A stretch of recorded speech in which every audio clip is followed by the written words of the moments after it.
À la une ce soir, un homme blessé en son fort intérieur, Loïc Libert, jeune soldat guadeloupéen, victime du terroriste Mohamed Merah, s'apprête à livrer à la cour d'assises spéciale de Paris un témoignage puissant sur sa vie brisée. En avant-première, ATV vous fera entendre sa grande émotion. Harry Chalus a encore lâché 1 million d'euros aujourd'hui. Après les pêcheurs hier, c'est à Terre-de-Bas qu'il a sorti son chéquier pour aider l'île après le passage de l'ouragan Maria pour l'aider à se relever. Les canalisations de Basse-Terre n'ont pas résisté à l'ouragan Maria. Vétustes et inadaptées, elles éclatent un peu partout dans la ville, libérant une odeur nauséabonde. Une situation qui menace la santé des habitants selon le docteur Atala, principal opposant de Marie-Luce Panchard. Et les pêcheurs, après leur grand mouvement d'hier et les promesses qui leur ont été faites par la région et l'État, ont repris ce matin leurs activités. Mais la tendance est à la méfiance car ils ont peur de se faire balader. Bonsoir et bienvenue sur ATV Guadeloupe. Et nous ouvrons ce journal avec cette disparition inquiétante, celle d'un mineur âgé de 14 ans, Richard Mir, placé en famille d'accueil sur la commune d'Anse-Bertrand.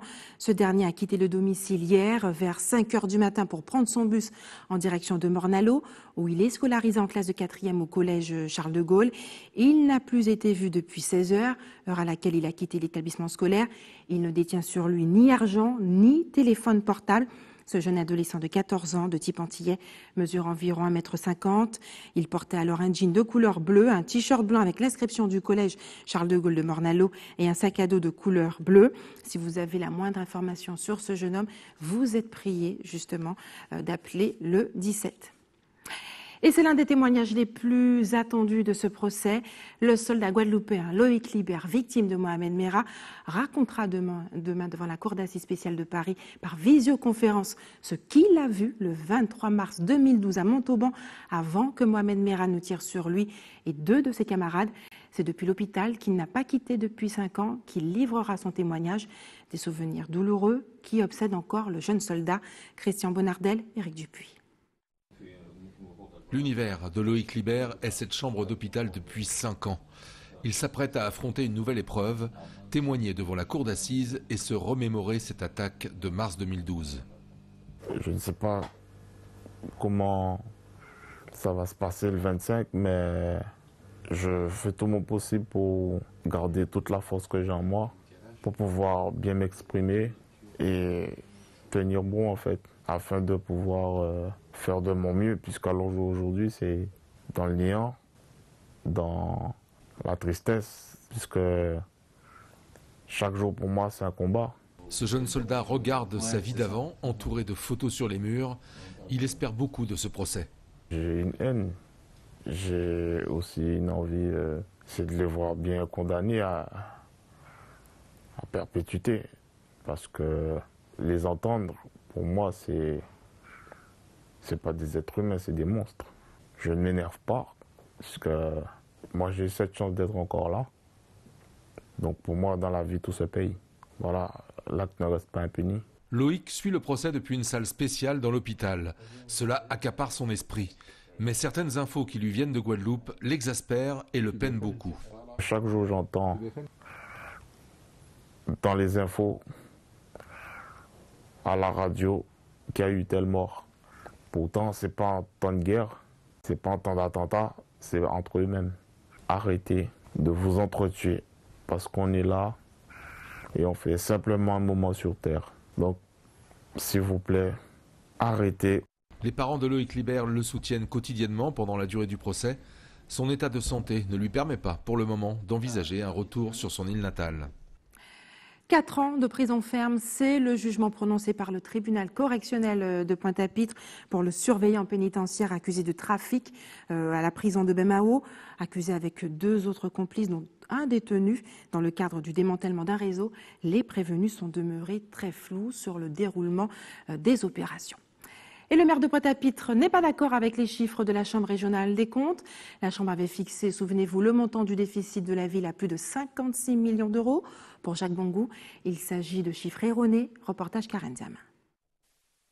D'abord, nous n'avons pas 56 millions de déficit d'investissement. Ça n'existe pas. C'est une manœuvre singulière. Elle est singulière pour 2 raisons.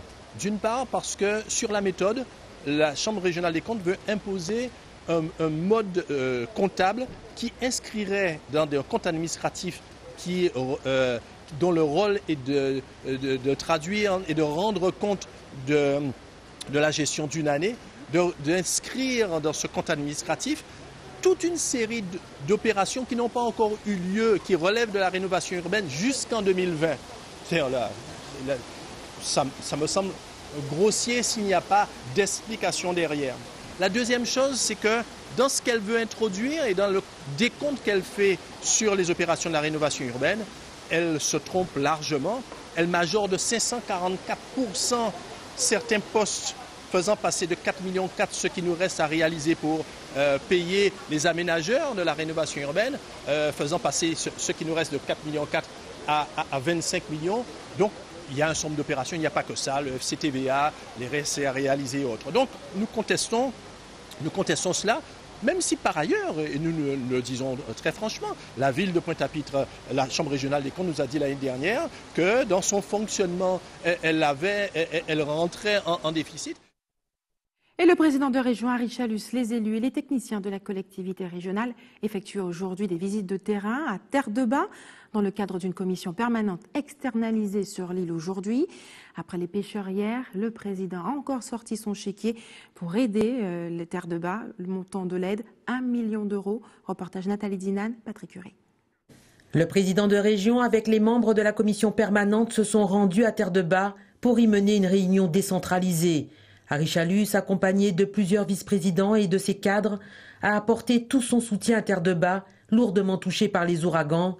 La déchetterie, le port et les routes font partie des priorités. Une enveloppe de 1,3 million d'euros a été débloquée. Aujourd'hui, nous sommes satisfaits parce que nos 3 projets prioritaires ont été retenus par la région, pour lesquels un financement assez important va être donné. Par contre, nous avons d'autres, dans ces mêmes projets, d'autres financements vont venir s'ajouter. C'est que le financement du FEDER.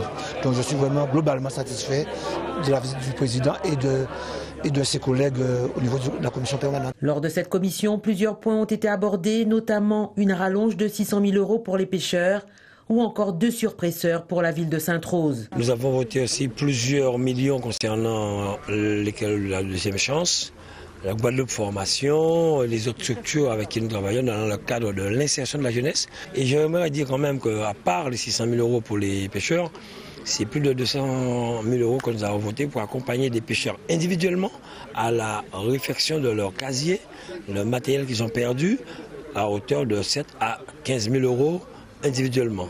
Et aussi des aides que nous avons prises pour d'autres entreprises, comme nous le faisons dans le cadre de la RIS et de l'ARDA. Plusieurs projets sont en cours et d'autres en phase d'être conclus, comme le lycée de la mer, qui devrait voir le jour aux Saintes, en collaboration avec le département. Et dans un récent courrier, le docteur Atala a évoqué un grave problème d'assainissement avec des risques pour la santé à la ville de Basse-Terre si rien n'est fait rapidement. Depuis quelques semaines, les canalisations éclatent par endroits et libèrent une odeur nauséabonde. L'avenue Gaston Feuillard est particulièrement touchée par le phénomène. Reportage Anne-Elisabeth Artsen. Mais quelle est donc cette odeur nauséabonde qui plane sur la résidence Gaston Feuillard? Alex, résident retraité, se souvient des prémices de cette situation malodorante. Nous avons déjà eu des nuisances.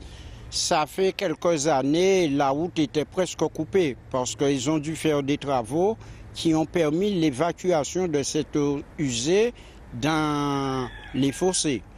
Mais avant, il y avait un bassin sur la route. Une situation difficile à vivre pour de nombreux riverains, forcés de trouver des solutions alternatives pour atténuer cette nuisance quotidienne. Depuis l'ouragan Maria, nous subissons des odeurs d'égout, donc les remontées jour et nuit.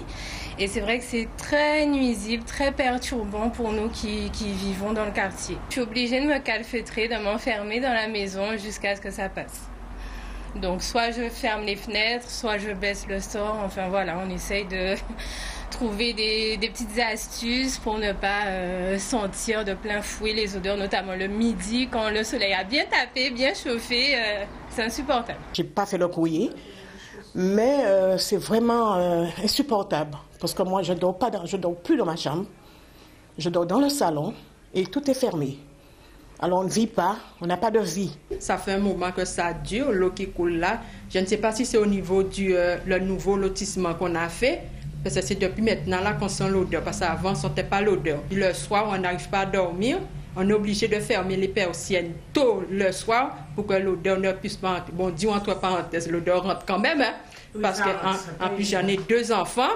Alors là, c'est vraiment, comment on va dire, c'est vraiment infernal l'odeur. Et ça fait un moment que ça dure. Mandatée par la CNBT, la société Jutelec TP a commencé des travaux hier sur site afin de résorber au plus vite ces remontées nauséabondes. En fait, on est en train de réaliser une sorte de point d'accès au réseau d'eau usée pour pouvoir identifier les futures anomalies et aujourd'hui pour régler les problèmes d'écoulement sur la chaussée.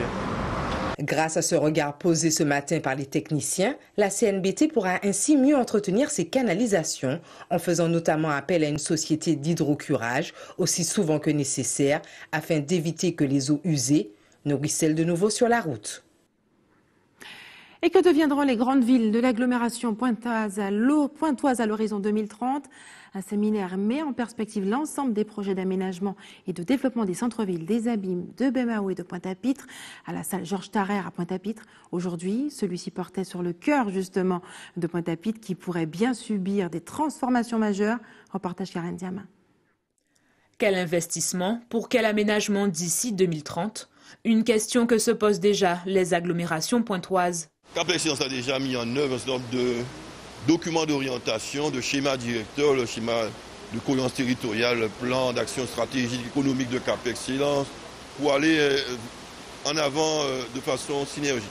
Mais il est important que les acteurs de ces différents schémas, aussi bien les entrepreneurs, les différentes corporations, transporteurs, les élus des villes membres de Cap Excellence, régions, départements, l'État, puissent ensemble se rencontrer à travers ces séminaires, ces tables rondes, pour en discuter. Première des 3, la ville de Pointe-à-Pitre s'oriente vers le développement et l'aménagement de son espace maritime. Prenons par exemple le projet du port. Le port dit, moi, je propose qu'il y ait un doublement de l'activité croisière en construisant un quai supplémentaire. C'est un énorme investissement. Ça ne peut se faire que, bien entendu, qu'en accord avec les projets régionaux et avec les capacités de lever des fonds comme des fonds européens. Mais à côté de ça, le port a d'autres projets qui vont commencer dès cette année, comme l'obligation de refaire la DARS, parce que le quai, pas le numéro 1, mais celui qui est juste devant la DARS, eh bien, ce quai il est en train de s'effondrer parce qu'il a plus de 150 ans. Et donc, de ce fait, on va rénover la DARS, en profiter pour pouvoir faire une zone de déambulation. On va pouvoir se promener jusqu'au collège de Kermadec. Et en plus, le port dit, ce serait pas inutile de faire une passerelle piétonne entre le MACT et la place de la Victoire. Eh bien, ça, Cap Excellence et la ville disent, banco, nous sommes partants pour ce projet. Eh bien, ce projet, il est déjà lancé. D'autres projets, comme la rénovation urbaine, devraient eux aussi avoir toute leur place dans le cahier des charges de la ville pour les années à venir. En novembre prochain, il s'agira de répondre aux mêmes questions pour la ville de Bemahaou. Et restez avec nous sur ATV Guadeloupe dans quelques minutes. Nous le verrons, l'UGTG fait le bilan, il s'apprête à durcir ses actions. Et puis le Festival Bleu Outre-mer revient au Memorial Act. Nous en parlerons avec notre invitée Cynthia Fibel. Depuis des années, les habitants du village chinois de la ville de Cayenne, en Guyane, subissaient les allées et venues de trafiquants de drogue. Aujourd'hui, les autorités ont mis un terme à leur calvaire. Les bateaux désaffectés qui servaient de repère à ces derniers ont été détruits ce matin. Reportage Pierre Tréfou. C'est à coups de pelleteuse et de bulldozer que le démantèlement et la destruction de bateaux et de squats a débuté ce matin au village chinois. Pour la maire de Cayenne, cette zone de non-droit devait disparaître. La ville de Cayenne a un projet d'utilité publique dans les années qui viendront et donc il nous faut stopper justement cette prolifération d'épaves. D'autant plus que nous étions en relation avec les propriétaires, ça fait déjà plus de 2 ans. On leur a donné des délais pour pouvoir retirer leurs bateaux en cale sèche et jusqu'à présent rien. Donc moi je crois qu'à un moment donné, il faut se dire qu'on arrête et qu'il faut agir. Alors on est en train de travailler sur l'aménagement du canal Le Blanc qui est juste derrière vous. Et puis ici, nous sommes en train de réfléchir. Donc nous allons rencontrer les habitants pour échanger avec eux, qu'est-ce qu'ils attendent, qu'est-ce qu'ils veulent, puisque cette partie, ce foncier appartient à la ville. Et c'est ensemble que nous allons décider. Donc il y aura des propositions, puis la ville va décider. Les grands frères et les frères de la crique ont été associés à cette destruction pour pouvoir rendre cette partie de la ville plus attrayante. C'est très bien ce démantèlement, puisque en fait c'est de l'aménagement du territoire. À partir du moment où on maîtrise notre territoire, on peut maîtriser tout le reste. La plupart des bateaux présents étaient utilisés pour le trafic de drogue. Pour cet armateur, c'est enfin le soulagement, mais ce n'est pas suffisant. Nous, actuellement, nous sommes à demi contents que cette opération se fasse, mais par contre, ça ne règle pas le problème de nous pêcheurs. Les 2 millions que nous attendons et toutes les aides que nous attendons, PCS et consorts, que l'État bloque, nous n'avons rien pour l'instant. Et ça nous handicape parce qu'il faut aussi pouvoir terminer nos embarcations que nous avons en construction ou en rénovation. La municipalité est en train de travailler sur des projets de réaménagement du quartier dans le cadre du 2e projet de développement et de rénovation urbaine de Cayenne. L'équipe municipale entend apporter une réponse durable aux problèmes constatés en inscrivant le territoire de la ville dans un développement à long terme. Et puis quel bilan tiré sur les conditions des travailleurs en Guadeloupe? L'UGTG tenait ce matin une conférence de presse sur le sujet à son local. Selon le syndicat, les conditions de travail se sont dégradées ces dernières années, mais les syndicalistes se disent prêts à durcir leur action. On écoute d'ailleurs Nestorius Favel et Maïté Hubert, tous les deux qui ont le titre justement de secrétaire général adjoint du syndicat. Ils s'exprimaient face à la caméra de Moïse Dexter. Il y a un problème très critique, avec surtout les déclarations que le président français a fait, avec les différentes lois qui ont sorti, avec surtout la suppression des emplois qui a dit de tous bords justement, et les acquis qui ont jamais en train de perdre. Tenir l'ensemble des organisations, des unions à l'UGTG la journée là. Donc nous tout fait constat à travers des congrès, à travers des réunions que nous faisons, et nous sommes obligés de passer à l'offensive. Parce que nous plus de 40 ans, nous avons une offensive, mais qui surtout pour mettre ça nous gêne. Alors que nous croyons que ce là, il faut nous passer à l'offensive, nous passer à l'attaque, et c'est nous qui avons fait des propositions au pays là. Tous les secteurs d'activité en pays Guadeloupe, c'est problème. Dans les hôtels, on a des problèmes. Dans la fonction publique, on a des problèmes. On ne peut pas de l'eau, on ne peut pas jodi, on ne peut pas lumière, on ne peut pas rester comme ça à regarder. Même les politiques, dans les différentes réunions qu'ils ont fait en France, dernièrement c'était les présidents de région, ils ont parti parce que les dotations ont diminué, ils n'ont pas resté en réunion là. Alors si ils ont même un tel comportement, mais nous travaillons, alors là, encore pire. Nous avons regardé qui au niveau du secteur privé, dans les grosses entreprises qui ont dénoncé tous les accords qui mettent en place depuis plus de 10-20 ans. Là, nous avons regardé qu'ils ont refusé catégoriquement toute négociation collective. Là, nous avons regardé qu'avec la loi Macron, ils ont détruit le code du travail et fait en sorte que les syndicats totalement disparaissent. Et là, nous avons regardé que c'est destruction à tout service public qui ont mettre en place avec souffrance à Guadeloupéens au niveau de l'eau, au niveau de la santé, au niveau de Zodi. Nous avons dit que non. Là, désormais, il faut nous, absolument, plus que jamais, faire une grande campagne de conscientisation pour faire peuple Guadeloupe comprendre qu'il faut nous debout. Il faut nous debout d'avoir que si on ne pas réagir et nous pas dire que ça n'a pas qu'à un pays là et qu'il faut nous prendre d'autres dispositions, eh bien, c'est Guadeloupe qui disparaît. Et nous, Jacques Avray, Jacques Affet, Guadeloupe qui disparaît. Et après leur coup de force d'hier, les pêcheurs ont obtenu le déblocage d'1 million d'euros et diverses autres promesses. Comment les mesures arrêtées hier sont-elles perçues par les marins-pêcheurs sur le terrain? Reportage Nathalie Dinan, Moïse Dexter. Ce matin, les marins-pêcheurs avaient regagné leur port d'attache avec le sentiment d'avoir gagné une bataille. Jimmy espère des jours meilleurs. En protégeant, on voit ça dans la pêche, que autant pêcher semblait pour même cause là, alors on va espérer que ça aille de mieux en mieux. Et que tout le monde qui participe à ça, quoi. Que ce soit l'État, que ce soit les marins, et que nous pas de profession là, quoi. Parce que là, nous sommes en perdition. Même si le matériel a pris un coup, même si les moyens financiers manquent, même si les marins-pêcheurs sont étranglés par les charges, ils continuent. À l'Oricis, les bacs étaient chargés ce matin, de quoi cultiver l'espoir, même si pour certains, c'est encore loin de faire le compte. Nous passons de 400 000 euros à 1 million d'euros, mais c'est minime par rapport aux dépenses.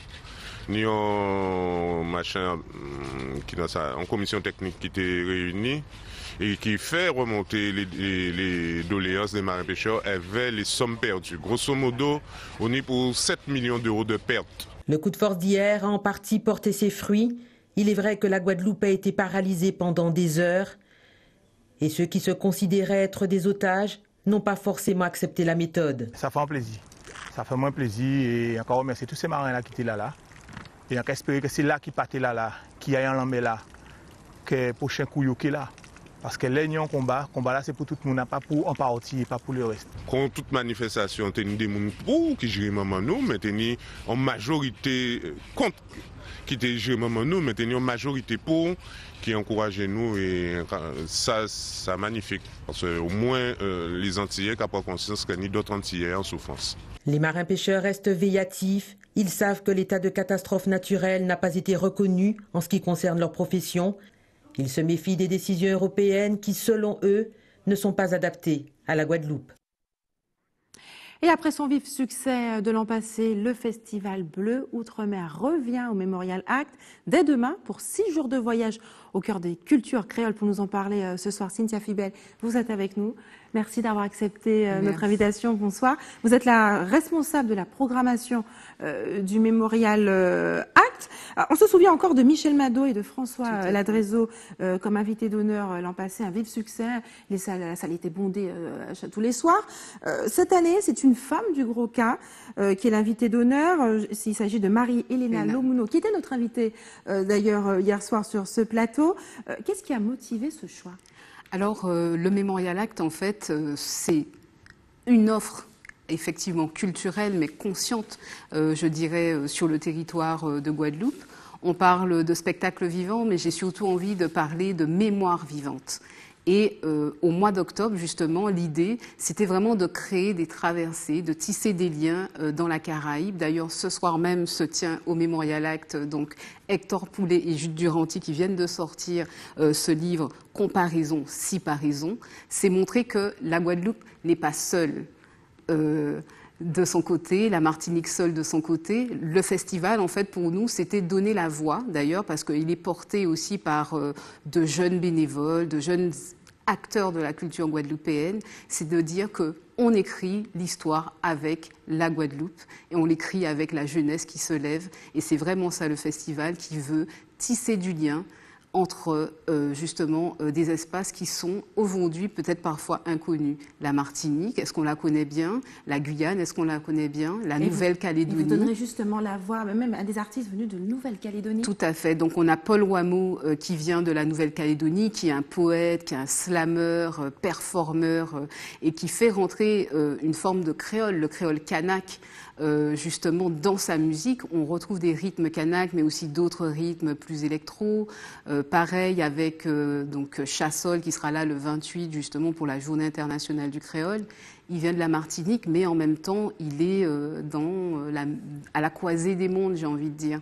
C'est un pianiste d'exception, il est biberonné au jazz, et on retrouve à la fois quelque chose d'assez magique sur scène, puisque les plumes des critiques internationales disent qu'il réenchante le monde, et c'est ça aussi qu'on a envie d'offrir à la Guadeloupe au Memorial Act. Vous avez parlé de Marie-Elena Lomuno, qui est notre invitée du trimestre, et qui est aussi, du coup, la marraine de ce festival. Marie-Elena Lomuno, c'est aussi une plume de Guadeloupe, elle chante, elle écrit et elle donne à voir en fait un pan de l'histoire. Aujourd'hui, elle a écrit sur Mansoso qui vient de nous quitter justement et je pense que sur scène le 27, c'est tout ce qu'elles vont donner, ce groupe à 100% féminin qui est dans une polyphonie musicale extraordinaire. Je pense qu'ils vont donner aussi l'âme qu'a ouvert Mansoso. Elle a ouvert des voies pour les femmes qui rentrent aussi dans la ronde du lait rose, qui rentrent dans le Gros Cas. Alors l'idée n'est pas seulement d'écouter et de regarder ce spectacle, mais c'est aussi de participer avec des ateliers de danse. Tout à fait. Alors c'est vrai que oui, tout à fait. Mais c'est vrai que nous, en fait, au Memorial Act, justement, on est partenaire justement de la partie musicale. C'est pour ça qu'on reçoit effectivement dès le jeudi 26 Sylviane Sedia. Mais ce qui nous a plu dans ce projet, c'est qu'il n'est pas non plus autofocus, il s'ouvre en fait sur d'autres parties de la ville. On parlait de Pointe-à-Pitre tout à l'heure. Et effectivement, ils sont au pavillon de la ville parce qu'il y a une exposition d'art contemporain. Et demain, effectivement, une rencontre professionnelle importante pour les artistes guadeloupéens. Tout à fait, puisque comment vivre de son art en Guadeloupe, c'est vrai que c'est une question fondamentale à poser. Nous, en tant qu'institution, on se positionne sur la partie musique, mais les artistes qui viennent de l'art contemporain, qui viennent de la danse, des masterclass, Qu'est-ce qu'ils font de cet art-là une fois qu'ils ont joué dans les 32 communes, 34 communes, les communes avoisinantes de l'archipel? Qu'est-ce qui se passe aujourd'hui dans la Caraïbe et dans le monde en termes de réseau? Et c'est ce que le festival a envie de mettre en place. Et quand on regarde bien, les artistes, par exemple, comme Chassol, je le disais, un extraordinaire pianiste qui sera avec Mathieu Edouard. Pour ceux qui sont qui ont un peu suivi la Star Academy, il était présent sur Star Academy 7. Et comment en fait des artistes comme ça arrivent en Guadeloupe, comment d'autres artistes de Guadeloupe peuvent aussi circuler. Ce sont des artistes que moi j'avais vus par exemple dans un salon international à Marseille, le Babel Med Music. Il y avait, à cette époque-là, on avait vu aussi qu'Acoustique qui avait représenté la Guadeloupe devant plus de 2000 professionnels. C'est ça aussi que veut poser ce festival, initier justement de nouveaux regards. Ce rendez-vous-là, il faut le préciser pour les téléspectateurs, il aura lieu demain soir au pavillon de la ville. Au pavillon de la ville à Pointe-à-Pitre. À 16h30. Et puis les autres animations prévues pendant 6 jours, voyage autour des cultures créoles. Voilà, c'est ça. On veut une Guadeloupe consciente, une Guadeloupe qui regarde ces artistes et qui leur rend hommage justement de leur vivant. Et c'est vraiment à ça qu'on les appelle. Donc venez à ces concerts et venez célébrer la musique et aussi le lionnage culturel. Merci Cynthia Fibel d'avoir accepté de répondre à nos questions ce soir. Pour mieux comprendre le présent, il est parfois nécessaire de regarder le passé. Des vestiges de l'époque précolombienne ont été découverts au Carbet en Martinique lors de travaux de construction de logements, que les trésors archéologiques ont été mis à jour. On regarde le reportage de Louis Sabas. Truelle à la main, Mariette fait patiemment apparaître les vestiges d'une habitation qui pourrait dater du XVIIIe siècle. On est en train de faire un nettoyage du site pour avoir les premières informations. Et une fois que tout sera nettoyé, on pourra commencer une fouille plus minutieuse du coup. Comme elle, ils sont une dizaine d'archéologues à fouiller le sol carbétien sous plusieurs niveaux. Le sol est riche en artefacts, mais certains sont plus susceptibles d'intéresser les chercheurs, comme ce bout de poterie qui daterait de l'époque précolombienne. Donc là, on est sur un bord de vase avec un décor polychrome en blanc et en rouge, sur fond rouge. Donc là, on est sur la partie haute du col, et puis on devait avoir une panse qui probablement se développait en sphère, quoi, quelque chose comme ça.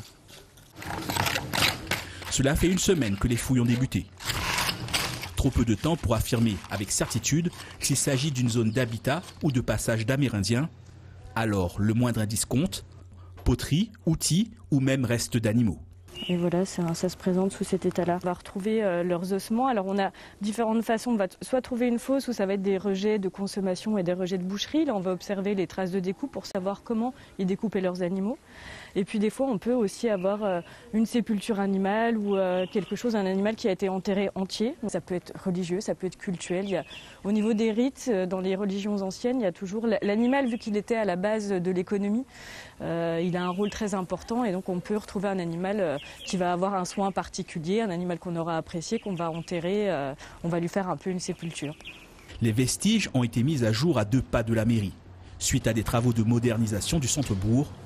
2 programmes de construction de logements et de locaux d'activité qui pourraient connaître plusieurs mois de retard pour que le patrimoine soit sauvé. Ce retard serait de un peu moins d'1 an, et donc obligatoirement cela retarde d'autant plus cette livraison, et d'autant plus l'habitat, et d'autant plus notre résolution de l'habitat indigne.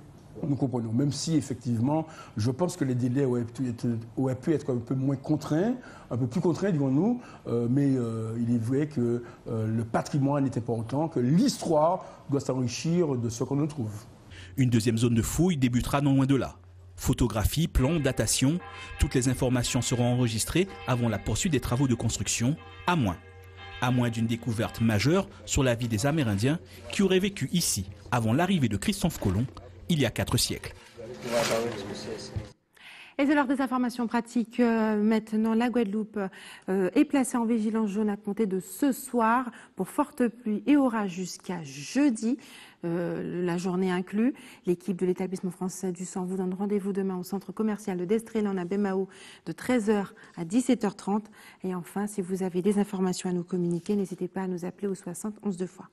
Et voilà, c'est la fin de notre édition locale et régionale. Mais avant de se quitter, je vous rappelle les principaux titres de ce mardi 24 octobre. À la une ce soir, nous l'avons vu, le homme blessé en son fort intérieur, Loïc Libert, jeune soldat guadeloupéen, victime du terroriste Mohamed Merah, s'apprête à livrer à la Cour d'assises spéciale de Paris un témoignage puissant sur sa vie brisée. Il appelle également les Guadeloupéens à plus d'entente. Et Richalus a encore lâché 1 million d'euros aujourd'hui, après les pêcheurs hier. C'est à Terre-de-Bas qu'il a sorti son chéquier pour aider l'île, après Maria, à se relever. Les canalisations de Basse-Terre n'ont pas résisté à l'ouragan Maria, vétustes et inadaptées. Elles éclatent un peu partout dans la ville, libérant une odeur nauséabonde, en particulier dans une résidence. Une situation qui menace la santé des habitations, selon le docteur Attala, principal opposant de Marie-Luce Panchard. Et les marins-pêcheurs, après leur grand mouvement d'hier et les promesses qui leur ont été faites par la région et l'État, ont repris ce matin leurs activités. Mais la tendance est à la méfiance, car ils ont peur de se faire balader. Et puis cette information, cette disparition inquiétante, celle d'un jeune mineur de 14 ans, Richard Mir, qui a été placé en famille d'accueil sur la commune d'Anse-Bertrand, qui a disparu depuis hier en fin de journée, depuis 16 heures. Il ne détient sur lui ni argent ni téléphone portable. Ce jeune adolescent de 14 ans mesure 1,50 m. Il portait un jean de couleur bleue et un t-shirt blanc avec l'inscription du collège Charles de Gaulle de Mornalo et un sac à dos de couleur bleue. Si vous avez la moindre information, n'hésitez pas à contacter d'urgence le 17. Merci d'avoir choisi ATV Guadeloupe. Je vous souhaite une excellente soirée. On se retrouve demain à 18h45.